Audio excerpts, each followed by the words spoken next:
Anonymous Pinoy Confessions. A not so dark confession about revenge. So back when I was in high school, I had the typical row 4 classmate na bully.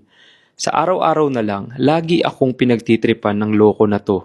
I am your typical introvert. Sakto lang, hindi bobo, hindi rin matalino. Fast forward to the present, after how many years of rigorous study, I became a doctor.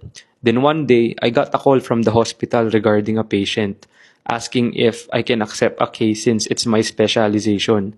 So I checked the file details and stuff. I found out na anak niya ito, nung bully.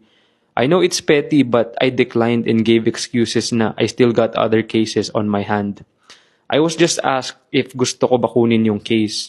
If hindi ko i-accept, marami namang iba na pwede. So no issue on that part.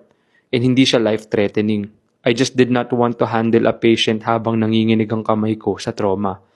My actual revenge is, kung mabait sana siya sa akin noon, di sana tinanggap ko siya with discount pa. Hindi ko nasasabihin what happened next, but the lesson is, wag kang kupal. Kasi hindi mo alam kung kailan mo kakailanganin ang tulong ng isang tao.